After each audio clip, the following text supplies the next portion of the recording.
20 août, saint Zaché ou Amadour ou amateur, solitaire dans le Quercy, 1er siècle.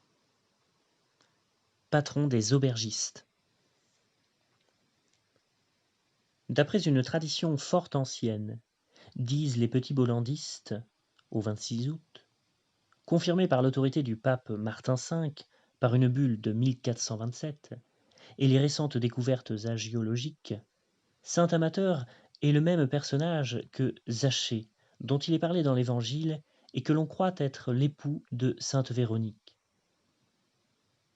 On sait par saint Luc 19,5 que Zaché, parce qu'il était petit, ne pouvant voir Jésus au milieu de la foule, monta sur un sycomore.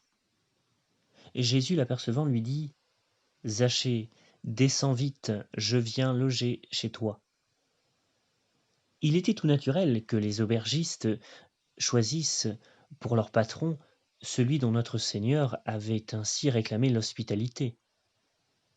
Zaché devint disciple de Jésus et Véronique, sa femme, se mit à la suite de Marie. Bientôt ils furent persécutés pour la foi, mais un ange les délivra de leur prison et leur ordonna de se mettre en mer et de s'arrêter où le navire prendrait port. Leur navire vint aborder sur la côte du Médoc, à Soulac. Ils y vécurent dans le jeûne et dans la prière. Saint Martial les y visita et bénit un oratoire qu'ils avaient élevé à Saint-Étienne. Zaché, d'après l'ordre de saint Martial, alla à Rome auprès de saint Pierre. Pendant ce temps-là, sainte Véronique, qui était restée dans le pays bordelais, rendit son âme à Dieu. Zaché, à son retour à Soulac, y érigea 2 monastères et se retira du monde. Ce fut vers l'an 70 qu'il choisit pour ermitage et pour retraite un rocher alors inhabité et peuplé de bêtes féroces. Les peuples des belles vallées de Figeac et de Saint-Céré, disent encore les petits bollandistes, saluèrent le pieux ermite du nom d'Amator Rupis, amateur de la roche. Plus tard, ce nom changea en celui d'Amadour ou de Roc Amadour, plus conforme au génie du dialecte méridional.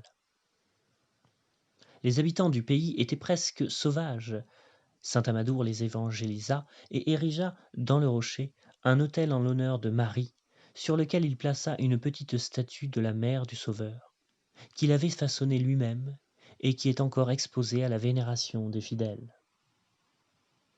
Saint Amadour, saisi par une fièvre aiguë et connaissant par révélation divine que sa mort approchait, se fit transporter dans la chapelle Notre-Dame et il expira au pied de l'autel. Dans l'église souterraine de Saint Amadour, on lit cette inscription qui rappelle l'invention de son corps. L'an 1166, le corps de Saint Amadour fut retrouvé intact dans le tombeau où il reposait depuis sa mort. Il fut levé de terre solennellement, puis déposé en la présente église qui a été consacrée en son honneur. L'intégrité de son corps, persistant depuis 1500 ans, avait donné lieu dans les pays les plus éloignés, aussi bien que dans le Quercy, à des dictons populaires. Ceci est entier, disait-on, comme le corps de saint Amadour. Il est en chair et en os, comme saint Amadour.